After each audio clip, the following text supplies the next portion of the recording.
All right, we're going to talk this afternoon about hot skin. It's one of the simplest things to diagnose that you can work on, and it's just plain misunderstood. And therefore, we're going to talk about the basics of what happens, why it happens, and how to do the diagnostic.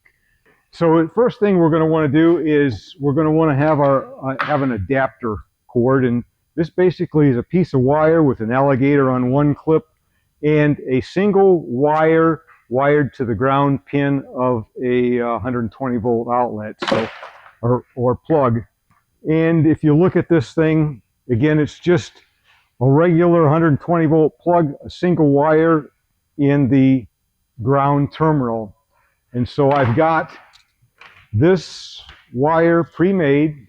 I'm going to plug it into a 120 volt recept.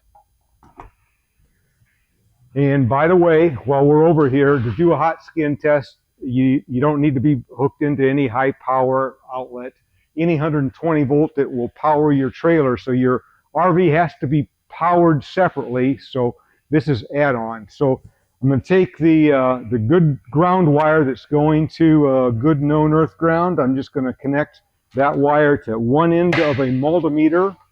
And by the way, the multimeter doesn't have to be the best multimeter in the world. It just has to be a multimeter that'll you can dial up to the 200 volt range, and that will do RMS power. So I've got that meter here. I've got a much better one here. They will both do the same identical thing. So here we go. So on a properly operating 120 volt electrical system, you won't have any power. Well, first off, let's just prove the fact that this ground is good. So I'm going to go here to my in my load center here, and you'll see that I've got 122 volts. So my ground is good. And on this display board, I'm calling this piece of iron here on the bottom, this is going to be our trailer frame for this demonstration. So it could be your step, it could be your door, it could be the outside skin, it could be your ladder. They all are metal components tied together. And if you'll notice on a RV, every one of your major electrical components are grounded. So you see you've got a bare copper wire going down to the trailer frame, a bonding ground for your inverter. You've got a bare bonding ground going in for your load center. You've got another one for your power converter.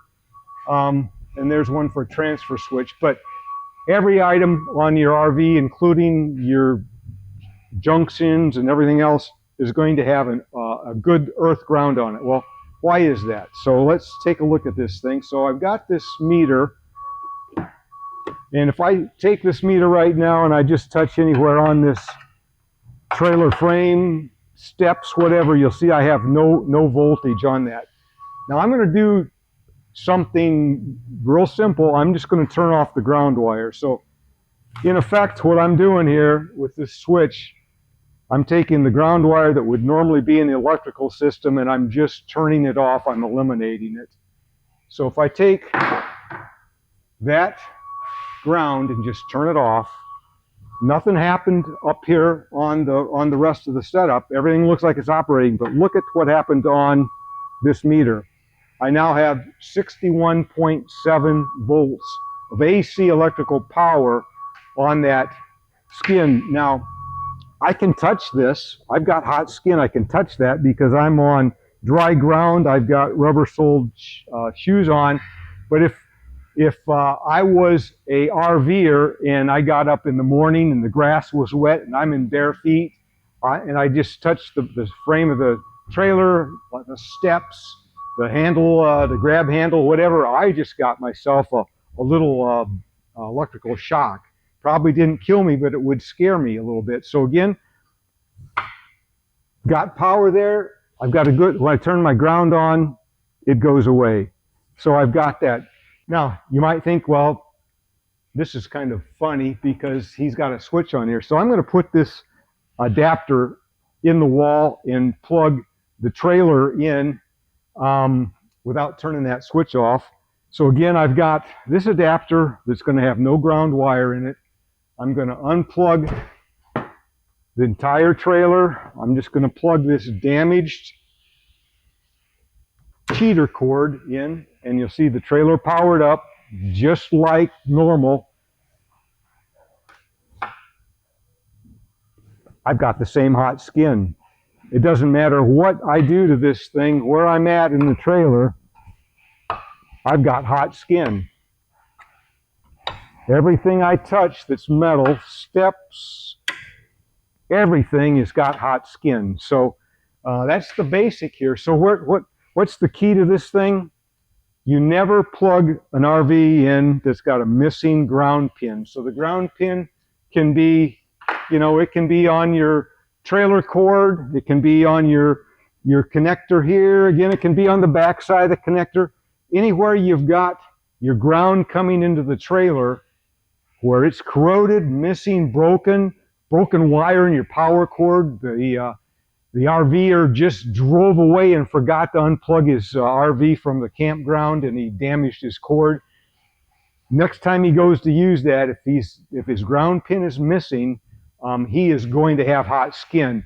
And again, very simple to diagnose. It takes just a few minutes. It just takes a multimeter and a piece of good ground wire to fix. But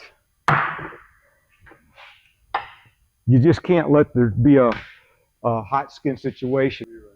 Okay, so now we're out in the R&D shop and we're going to continue with the hot skin test. So we went through the basics on the test bench, and now we're going to do the real hot skin test. So I'm going to use the same parts we just got done looking at. I've got a wire with a alligator clip on one end, and I've got the adapter that only has a wire going to the ground pin here. I'm going to basically do the quick and dirty. I'm going to plug it into an electrical outlet here in the shop, and I'm going to connect just like we did on the test bench. I'm going to connect my multimeter to this alligator clip.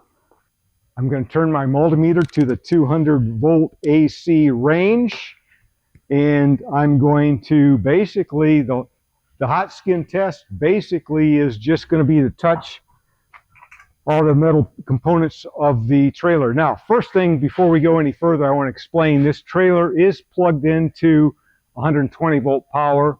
The lights, everything on this trailer should be operational as they are. So again, trailer's plugged into 120 volt power. We are not plugging our ground connection here that we are using for our test into the trailer. We're plugging it into a good known ground, and it could be, as we're going to show on that insert, it could be a ground that goes to a building post that's grounded. So anyhow, at this point, there are no problems with this trailer, so I'm going to touch all the metal things here on the trailer, and I've got nothing. So this trailer at the moment has no hot skin. However, I am going to, as we talked about in the earlier part of the video, I'm going to plug this adapter in that has the ground wire disconnected. So I got the hot and the neutral are good, the ground wire is disconnected. I'm going to plug this in. I'm going to plug the trailer into this power. Okay. While I was gone, I plugged the trailer into that adapter cord, and so now the trailer is powered up and functional. However, it does not have a ground to it. So now I'm going to come back here, and if you can see from the meter here, I've got 49.4 volts of AC power on the step, on the door sill, on the front leveling stabilizer jacks, up here at the tongue. Every part of this trailer is energized with AC power, 49 volts. Now I can touch it. Again, I'm isolated, I'm insulated, not getting shocked.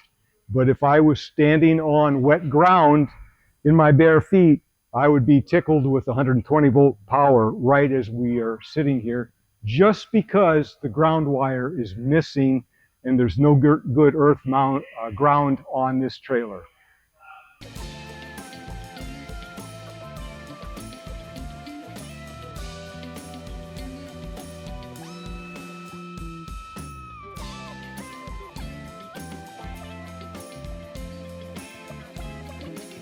I'd like to show that the unit's plugged into